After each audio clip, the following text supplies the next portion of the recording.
Hey everyone, welcome back to MUFC versus everybody. I am your host, Sean. Just want to check the settings here. I'm going to turn this light down just a bit. There we go. It's early morning here. Welcome back to MUFC versus everybody. I am your host, Sean. Like I said, welcome back to your daily Man United news roundup. And sorry again about yesterday's video. Don't know what happened there, but it just decided to stop working apparently. So it's no sound, and I didn't realize it till later on in the afternoon when I went back to look at the video, and it is what it is. Thankfully, yesterday wasn't a huge news day as far as United goes, so it wasn't that big a deal. I think the only big thing was, PSG Dortmund reaction, but nobody wants to see me have to take the L on my prediction that PSG were going to win the Champions League anyway, so it's not a big deal. But thank you guys for stopping by. Wherever you are, maybe you're on your way to work, maybe you're at work and you're just not working, which, hey, you know what? I support that. It's a bold move. Or if maybe you're in the UK and you're getting lunch, let me know what you're up to. Let me know how you're enjoying your morning. I like to start mine with some coffee. And I like to start mine with seeing some likes on the video, seeing some new subscribers to the channel if you guys are new, and more followers on MUFC versus everybody on Twitter. So go check that out. Let's get stuck into the news, shall we? So first things first, congratulations to Starboy Kobbie Mainoo. He is one of the 8 nominees for the Premier League's Young Player of the Season award this season. So keep in mind, guys, too, that this is Mainoo's first season in professional first-team football, right? First season in the league. And he was actually out. If you remember, he got injured preseason. He was out for a big chunk of the start of the season. I don't think he started.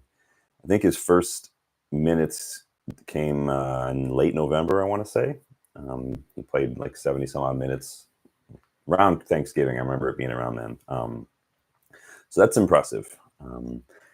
He's one of 8 nominees, like I said, along with Phil Foden, Erling Haaland, Alexander Isak, Cole Palmer, Bukayo Saka, William Saliba, and Destiny Udogie. So I think it's a little weird, this award, and this has come up a couple of times now. Why why Trent Alexander-Arnold was up for it like a few years ago when he's been playing in the Premier League for several years before that. I think it should not go to players who have been playing first team football for several years, like Phil Foden, Erling Haaland, William Saliba.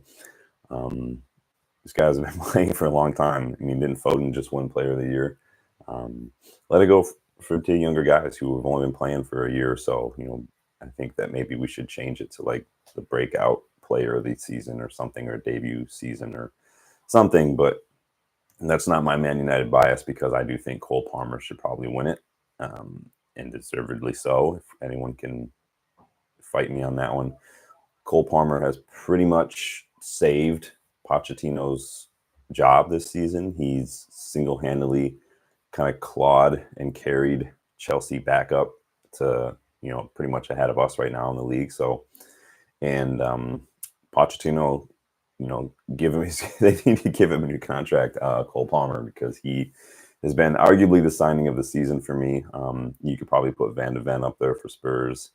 But I do think Cole Palmer is the one. But that being said, I voted for Mainoo, and I think you should too. So Cole Palmer can do one.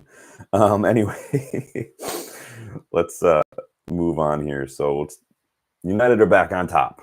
We are top of the table. Sort of. United have been officially named the most valuable football club.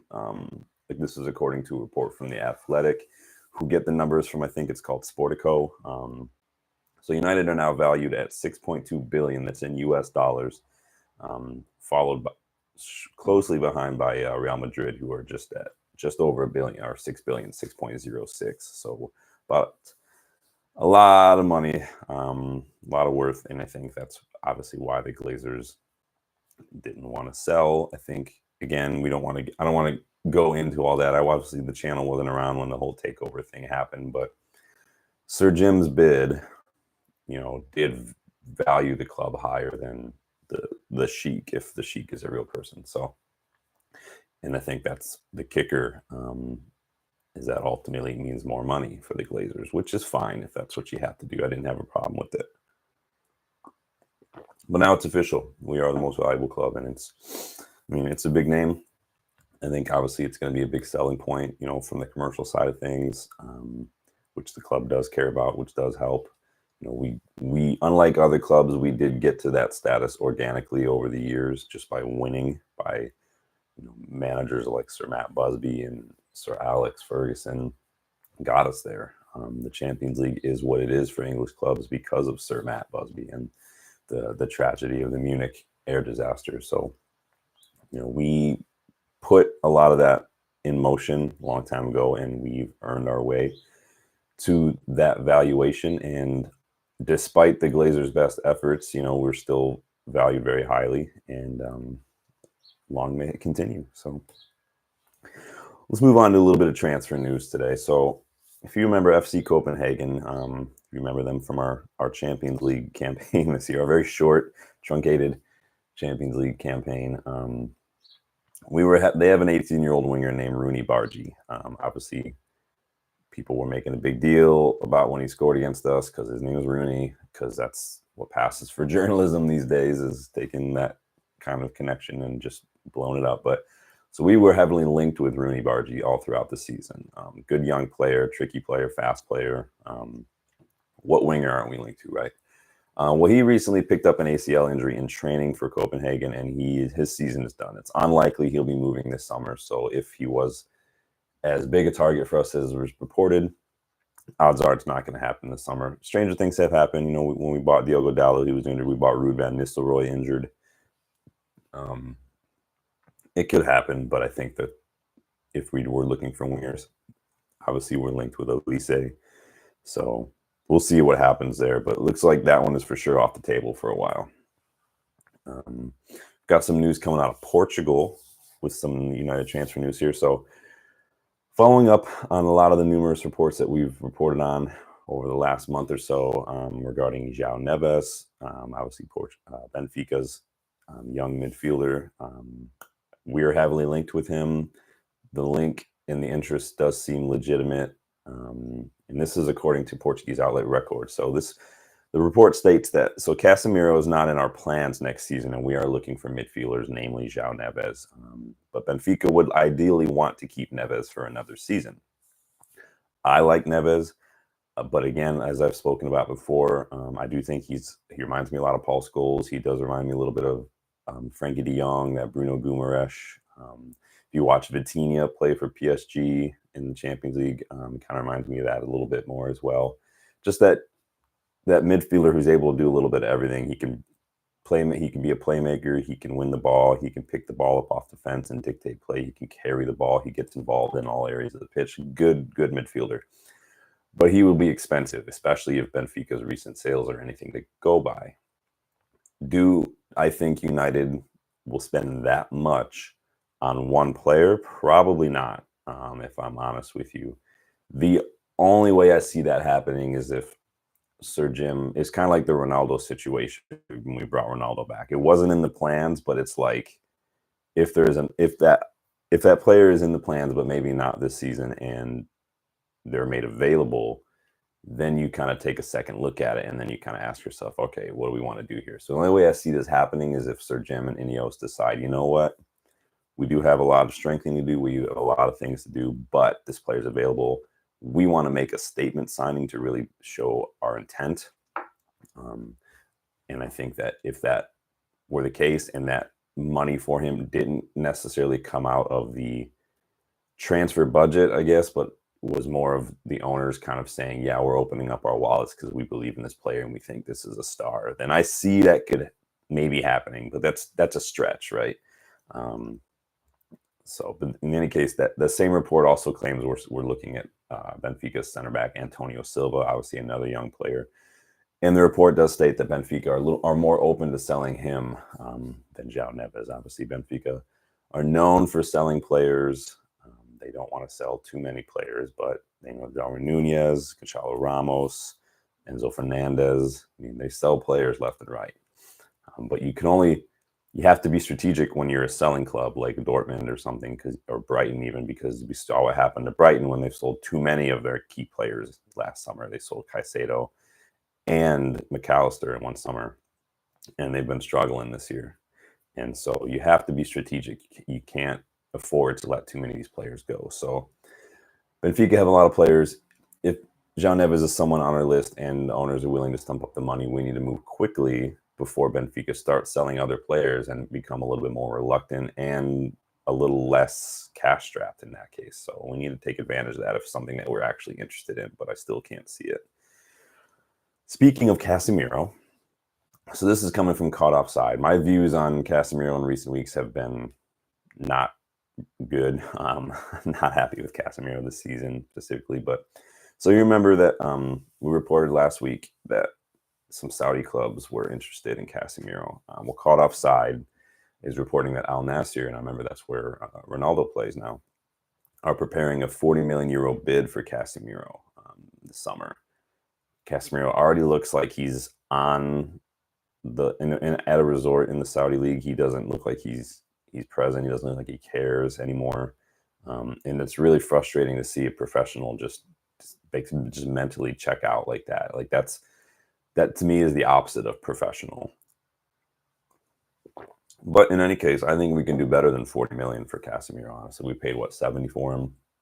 It's the Saudi league. They have the money. I've said before, why are we the only club who doesn't get a whole lot of money from the Saudi league for our players? Could be because, we don't have great players, but if I were Ashworth, Barada, Wilcox, I'd be going in and I'd be using the shit show that's been our season as a bargaining technique. I would simply and almost simply claim like we don't want to sell him. I would say, as my bargaining leverage, I would say, I believe Casemiro still has a lot to offer us. I believe he's a good player.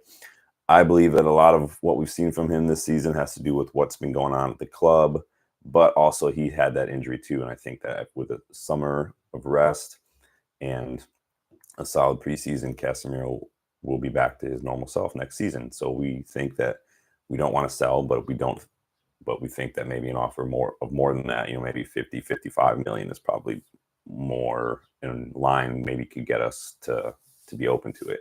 And then you meet them somewhere in the middle, like 47, 48 or something, right? I think we could do that. Like, United, you should probably hire me to do your negotiations. I think I do a better job than anybody we've had so far. We do have some more news regarding our center back search. So the Evening Standard is reporting that Everton have slapped an £80 million price tag on 21-year-old center back Jared Branthwaite. Of course, we've been heavily linked with Branthwaite. I like Branthwaite. He's still young. He's still a bit raw, in my opinion. Still looks like he's got a bit of those kind of young player mistakes in him, which as a center back, you do mature a little later on. You can play a little longer, but I do think that that's a key position, kind of like keepers, where you don't want to be making too many mistakes early on, or at least those mistakes need to be ironed out, and it takes a while. But this price tag sounds a bit like the Premier League tax, the English player tax, and the United tax kind of all stacked onto one player right now. I don't think he's worth that much at all. But Everton are well within their rights to demand that much. We'll see what happens if they stay up, if they're relegated or not. That could play a huge role. If they sell any other players, I know Amadou Onana has been heavily linked with a lot of clubs, including United. So if they don't need to sell both, they probably need to sell at least one and get a decent amount of money to satisfy their FFP situation as well. So it could be interesting. Obviously, they're going to try to hold out for as much as they can so they don't have to lose as many players, but I think that Everton's best bet is probably, honestly, if I were Everton, I would probably sell Onana first.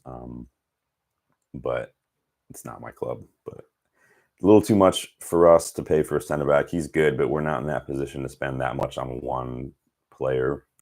Again, I could make an exception for some, like João Neves. I can make an exception, but that would have to not be from the transfer budget because that's just an outlier kind of a situation.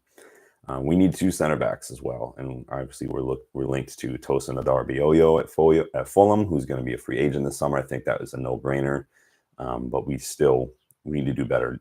Todibo, is available for less than half of what Everton are trying to ask for Branthwaite. So I think that's a no-brainer as well. So I think we can all move on from Jared Branthwaite unless our owners have not learned from the mistakes of our previous regime. Let's talk about some manager news because we're not getting enough of that these days. So this is from Alex Crook with TalkSport. He is reporting that Hansi Flick has expressed interest in the Man United job should it become available. Obviously, there's a lot of manager talk going on right now. Is Ten Hag going to still be here next year? Is he not? We talked a little bit yesterday, which you probably didn't hear. But United it sounds like they have admitted that a lot of the injuries and things have hampered him, Ten Hag, this season. And so there's reports say he could be given another year. There's reports saying he's gone. I spoke after the Crystal Palace match. I don't see how he survives that result personally. But we'll see. Thomas Tuchel's been linked to us pretty heavily. He's leaving Bayern. Hansi Flick, no one knows what's going on with him. He's out there. I like Hansi Flick. What he did with Bayern the first time around was impressive. Obviously, you win a treble with any club. It's a big deal. It didn't work out for him too well in Germany. Now he's just chilling. I like Hansi Flick, but I wish he had a little bit more experience as a manager. We haven't seen enough of him as a manager, in my opinion. But I could be wrong. But we'll see. Of the options, he wouldn't be the worst, in my opinion. So keep an eye out for that one. Let's talk a little bit about Sir Jim. So you remember the other day when I touched upon his recent tour of United's facilities. If you recall, he wasn't too happy with the state of things. He said the IT department was a shambles. The U18 and the U21 dressing room were a shambles. He was not happy. And he sent out an email kind of laying into the staff, which was received well by some, not so well by others. And I think that in that situation, if you're one of the people who doesn't respond well to an email like that, you're probably one of the people who's slacking off, in my opinion. So now The Guardian is reporting that in an effort to improve productivity and efficiency, Sir Jim is going to be putting a stop to staff working from home. He wants them to return to the office. Furthermore, the report claims that he's told staff even to seek alternative employment if they're unwilling to return to working on site. Now, a lot of people are freaking out about this. A lot of people are laying it. I think that this is going to make me feel old. I think maybe in some degree it's a generational thing where a younger generation probably prefers working from home. Everyone prefers to work from home. Nobody wants to get up and have to go to work and wear a tie and sit in an office. No one wants to do that. But that's working, right? So as a business owner myself, I don't see anything wrong with asking this of your staff. Obviously, when COVID was a thing, switching to a working from home, working remotely became kind of the norm for a lot of people, a lot of industries, even industries that are very face-to-face like teaching. But with that happening, there are a lot of industries and a lot of jobs and a lot of employers that they do their due diligence and they did the research and they did discover, a correlation between that shift to working from home and a decline in productivity.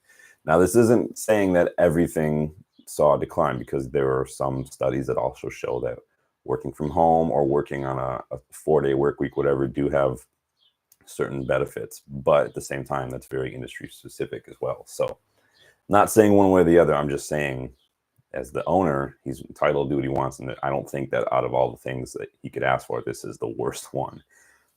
I know a lot of teachers who working from home during COVID was a nightmare. And I think it was for a lot of parents as well during that time. As a therapist, I know that we got a lot of calls for a lot of children and teenagers coming in therapy because, the parents who obviously the kids are at school most of the time, and the parents were having these conversations with the teachers, like the kid's doing this, the kid's doing that, the kid needs help here. And the parents might not have really paid attention or whatever. I don't know how that works. I'm not blaming parents. I'm just saying there's a lot of reasons for that. But all the kids started attending classes remotely, and the parents were kind of forced to stay home with them. And they started to realize, okay, maybe I need to take a closer look at my kid's behavior, which is why we got a lot of calls. And so I think that teachers were happy to get back to the classrooms, the parents were happy to get back to work in those cases, and I think that for me, like clients, yeah, I see a lot of clients remotely. There are clients who do prefer to meet face to face in person as well. I think that for some types of therapy we do, that is more beneficial, like EMDR, for instance, for like trauma patients. Much better face to face. Obviously, you can do it remotely. It's just because there's eye movements and like tactile um, sensory activity involved. It's much more effective to do it face to face, but you can make it work. But anyway, going off on a tangent there are a lot of people who are not happy with Sir Jim doing this. I don't know why. The only people who could be legitimately upset by this are the staff. I don't know why people who have nothing to do with United, why fans, social media accounts have anything to say about this. This doesn't have anything to do with you. So in any case, it sounds like Sir Jim is laying down the law and he's not happy with what he's seen. And this is a problem. This is what happens when it trickles down from the top, that there's not any sort of like hustle, any sort of urgency, any sort of incentive to go the extra mile, to push a little harder, to care a little bit more. When you have it from the previous ownership of like, oh, just top four is enough. Well, why should the players care about not getting, not trying anymore when top four is out of reach? Why should the players try when this is the message that comes down? When the bare minimum is basically your company slogan, what do you expect when it comes to productivity, when it comes to standards, when it comes to cleanliness or anything? Like, what do you expect from the rest of your staff? You have to set an example. You have to lead by example. You have to, what did Gandhi say? Be the change you want to see, right? You got to be that. You got to make those sacrifices. You got to be the one to roll up your sleeves. I was just reading, I just started a new book, surprise, surprise, called Legacy. It's about the All Black rugby team and the culture in that team, the culture in that dressing room. And the first chapter is just about, sweeping the floor. Everybody at the end of the day, they sweep the floor because nobody should have to take care of them. They can take care of themselves. Nobody should have to clean up after the All Blacks because the job needs to be done. We take care of it. You have to have that kind of mentality of people just doing the work, doing it well, because it's not that anyone's pointing fingers or anyone's being lazy. It's just the job needs to be done and I can do it. So any case, let's move on here a little bit. So we've got some interesting talk going around regarding our FA Cup final against Man City in a few weeks. And so this is coming from the Swedish Rumble, and I retweeted this yesterday. So Swedish Rumble has kind of blown the whistle on the VAR for that match, who is going to be Michael Oliver right now. So the Swedish Rumble asserts that appointing Michael Oliver for the match is actually a breach of the FA's regulations for the registration and control of referees. So the regulations in this case state that a referee has an obligation to decline an appointment if he has a material interest conflicting with his duties. So the thread continues to recall that Oliver has this season, mind you, accepted what is reportedly a well-paid assignment in the UAE from Manchester City's owner, Sheikh Mansour. So this incentive, this payment, this assignment, which was some refereeing some random match, one match for like 90 minutes in the UAE once. So this payment package included first-class tickets to Abu Dhabi, 3 nights in a 5-star hotel, and he was paid £5,000 for working one match. So that's Michael Oliver. So there are some that say, well, Michael Oliver is a professional, he'll follow the rules. Well, and it doesn't, and they say it doesn't matter who's involved with clubs, but it doesn't matter. Like, you can say that, but at the same time, the issue is a conflict of interest.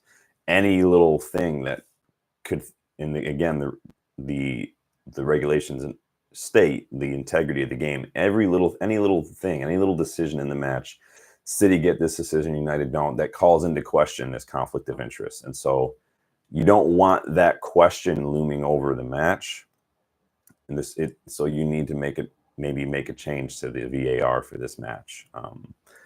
And so if you look again, when Michael Oliver and I think Anthony Taylor are involved in, City have been awarded the most penalties this season. I think they have like 10 penalties when those guys are involved. So keep that in mind. I'm not the one who's going to sit here and say, well, this referee is a this club fan, so he grew up here like this. I don't get into that. But what I do say is when there's a conflict of interest, whether it's 100% sure or not, doesn't matter. When there is a potential for the integrity of the game, the conflict of interest to come into play, you need to do what you need to do to change that.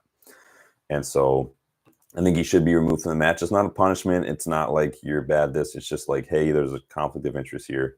Can't do this. It's like if I saw a client who was having issues with, their father or whatever, and then the father reaches out to me to see me as a client, I'd probably decline because of a potential conflict of interest. It'd be difficult for me as a human being to hear my client talk about his father and all this stuff and how all the relationship and abuse or whatever is impacting his whole life, and then have to not let that impact my time with the father as a client. It's just about I can sit here and say like, oh, I can switch that off. I can do like, but again, it's a question of the conflict of interest. And so just to avoid any potential issues, I just decline, right? And refer them out, refer them to another therapist. It just is what it is. When in doubt, don't, is my motto. So, but we'll see what happens. I think that you can go check out the Swedish Rumble's tweet. You can check out my retweet of what they wrote. Keep sharing it. Keep adding the PGMOL on there and see if we can get something done, because the PGMOL has a lot of blood on its hands this season, especially. I think the whole shambles that is VAR and the refereeing standards in this league have been elevated this season. I think a lot of bad decisions. You've got the FA apologizing to clubs. You've got them sharing audio, admitting they got things wrong. You've got appeals and all these things. It's getting worse and worse and worse. And it's again, at its core, it's VAR that's causing it. You can forgive a bad decision in real time. You can't forgive a bad decision when a room full of referees are looking at it. It gets replayed. The game stops for 2 or 3 minutes to look at the decision, and then it's still wrong. We have to do something about that. So we'll see what happens with the FA Cup VAR and Michael Oliver. But for right now, he's still appointed. We'll see if that changes. We've seen like Forest recently come out and complain about referees. So far, United haven't complained, but I don't think we will. We don't tend to do stuff like that, but we'll see. So let's talk about the Champions League. Did you guys watch that yesterday? It was an interesting match, huh? Came in 2-2. Obviously, Madrid came back from being a goal down in the first leg to draw away from home last week, and I think watching the match, the first leg, I think Bayern were the better side. I think Madrid's talent kind of got them out of trouble last week, but this week it was interesting to watch. What a last 10 minutes that was. So bringing on Joselu changed that game, mostly because it's difficult even when you've got players the quality of Vinny and Rodrigo. It's difficult when there's not a number 9. You've got players who are playing in like a front 2 situation, or if you want to call it a front 3 with Bellingham as like a false 9. A striker isn't just there to score goals. That's not the only thing your number 9 does. With just 2 wide players, Madrid were having trouble, if you watch the match, getting touches in dangerous areas and getting opportunities, because by the time they were getting the ball there, Bayern were happy to sit compact and hit Madrid on the counter. And so there were a lot of Bayern players in and around the box. It made it really hard. And they pressed in numbers whenever Madrid would get the ball there. And so Joselu came on, and this is what strikers offer, aside from just scoring goals, is movement, is movement in the box. It's causing problems. So where before you had 2 wide players who were kind of cutting in and midfielders who were trying to get involved late runs, and Bayern sitting here just making a wall. Now you've got this number 9 who in these situations is moving, is looking for runs, looking to get on the up. And so you're pulling those Bayern defenders all over the place, which is creating space, which is creating opportunity. And with that striker's instinct, Joselu is getting on the end of things that wingers don't get on the end of, which is exactly what happened. His movement pulled defenders around, it created space, it caused chaos. And his instincts saw him get in positions to score those goals, poaching those goals. And that's what you need. That's why a striker is so key. And that spilled ball from Neuer that he poked home is another example. It's the kind of goal really only strikers score. We've seen Ronaldo score those goals.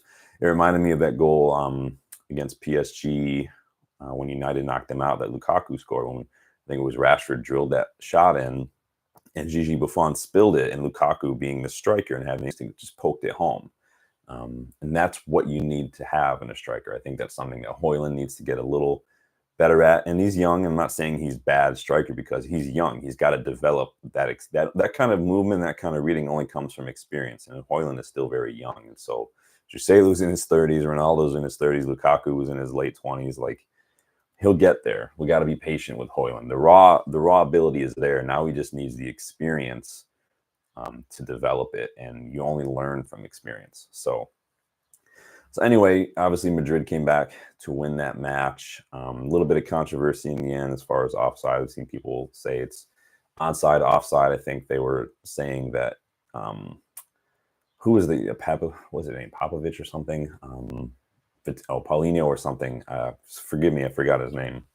He did score that one. It was ruled offside, but I think the issue was that De Ligt, who was offside when that long ball got played in, because he was impacting the play because he went to go win that header. He didn't get the header, but because he went to win it, I think that's what ruled it offside. So don't quote me.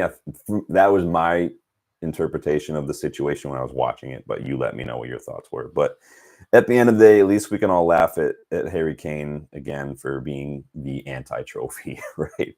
That's like, I know I shouldn't laugh and take pleasure in that. It's just so funny to me that the guy leaves Spurs to win trophies, and for the first season ever, Bayern don't going to win any trophies. Like, it's not laughing because I'm like pointing my finger. It's just laughing at the craziness of it, right? Like, how crazy is that? Bayern looked like a cert every year to win a trophy, and Harry Kane was like, yeah, cool, finally I'll get my trophy.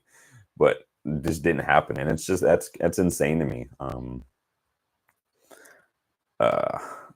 But speaking on the match as well, I saw a lot of people kind of using the result as a stick to beat Thomas Tuchel with. For the last 12 hours, social media, it's just been, don't let him anywhere near United. The guy bottled Champions League. The guy bottled the league. Like, it's going to sound like I'm a Thomas Tuchel fan. I'm not necessarily a Thomas Tuchel fan, but because I try to be objective. And the thing is, too, and I was talking to my buddy yesterday about this on the phone after the match.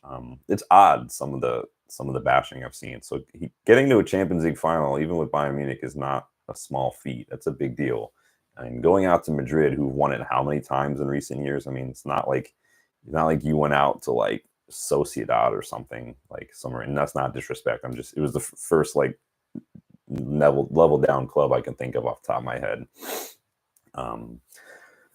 So yes, Bayern didn't win the Bundesliga either, but for the first time in a while. But it was literally only because Bayer Leverkusen have not lost a single match at all this season. Like, Leverkusen have also scored the most goals this season than they ever have in the Bundesliga, and they've shattered their previous win record of 21 wins. That's what it took to dethrone Bayern Munich this year. It reminds me, you guys ever see that movie Zoolander, right? When he does that walk-off against Hansel, like, and he loses, and he's like bumming about it, and the next day or whatever, and the reporter woman, she's like, yo, Derek, the guy had to pull his underwear out of his butt just to beat you. Like, that's what it took for Leverkusen to win the Bundesliga. They had to be perfect to beat Bayern Munich. And yeah, they got fortunate. I think they drew against Bayern early in the season, and they beat Bayern. So yeah, you can only as far as Bayern Munich is concerned, the only impact you have on Leverkusen, like potentially doing better than you, is what you do against them. And yeah, Bayern didn't do great against them in the league, but at the same time, Leverkusen had to be perfect. Keep in mind, too, that Bayern Munich could still finish the season with more points than they had last year. I think they're on 69 points. They have 2 matches left. They got 71 points last year. So even if they win one more match out of those last 2, they've done better. So even doing better than they did last season in the league, it still took a perfect season from Leverkusen to beat them. So let's keep it in context, right? What can you do against a team who doesn't lose a single match? I mean, what can anybody do? You know what I'm saying?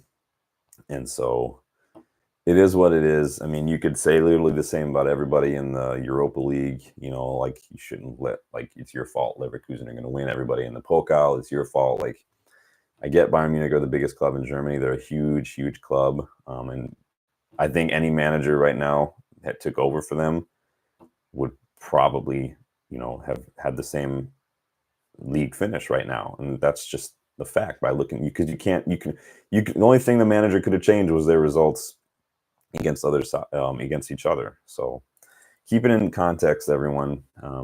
This isn't me saying I want Thomas Tuchel. Don't pick on Thomas Tuchel. This is me just keeping in context. So what that brings us to is a Dortmund versus Real Madrid final at Wembley. Curious to know your guys' thoughts on that. I don't think anybody would have picked Dortmund to beat PSG. I don't think anybody would have picked Dortmund to get past Atletico. And I still think nobody's going to pick Dortmund to beat Real Madrid. But then now it seems like maybe they've got a better chance. It's a one-off match. It's a final. Anything can happen. Do you see Dortmund lifting the trophy, or do you think Real Madrid will get another one? You think Don Carlo is going to light up another cigar, find his sunglasses, and take another photo like he did after they locked up La Liga recently? I know a lot of people are probably going to be backing Dortmund because they're probably tired of seeing Real Madrid win everything. And I'm not a Madrid fan or anything. It's just, you know, it would be great, right? A great story for the underdog Dortmund to lift the trophy. When did they win it first? Like 97? Is that when they won it? It's a big deal for Dortmund. If they can play like they've been playing, I think they have an honest to God chance. I do think Madrid are, like I said, PSG have a lot of talent. Obviously, you've got Kylian Mbappe. Paulinho was doing bits. And like Barcola is a really, really good player as well. I don't think Luis Enrique, for PSG, especially in these last few matches in the Champions League, picked his best side. I think it was odd not to play a more defensive midfielder alongside Zaire Emery or Paulinho, or not, sorry, Vitinha.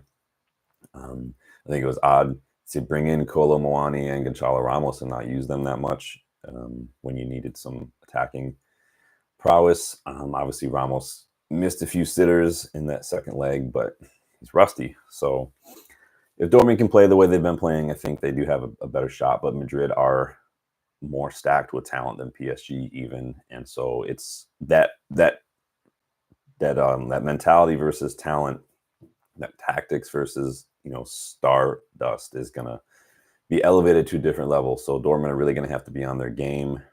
It's be interesting to see what they want to do with the Bundesliga as well. They're not winning the Bundesliga,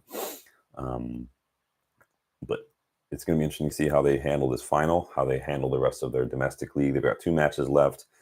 Wrap some of those players in cotton wool for the time being, and probably have the best shot you can. You want to put yourself in the best position to win, right? So fair play to Dortmund for getting it this far. I think a lot of us would like them to be the underdog story this season. What a story that would be. But I do think it's going to be an uphill battle for them. So let me know your thoughts. Let me know your thoughts on today's video, some of the transfer news, some of the manager news, some of the Sir Jim outrage. Don't forget to like the video. Get to subscribe to the channel, please. Don't forget to leave a comment after the fact. I will respond. I respond to all the comments. I love seeing people get involved. I love to see the likes, the subscribers. So let me know your thoughts. Hopefully the sound worked on this. I'm not going to find out till after the fact. It looks like it's working fine. I see the little green dot going up. So I'm going to close this window. Boom. But let me know your thoughts. I will see you guys tomorrow for another news roundup. And then we'll do a preview of the Arsenal match, probably Saturday. So keep an eye out for that one as we head into the last few matches of the season. Arguably not a favorable run for us, considering our form and considering the opposition. But we'll see if we get any players back fit. We'll see if, Ten Hag learned his lesson heading into Arsenal. It is at home, so you feel like Ten Hag might feel this kind of obligation to play a little bit more expansive like he's been trying to, but I think that you need to be smart. So we'll see what happens. But that's going to do it for me today, everyone. Thank you for stopping by, and I will see you tomorrow. Bye.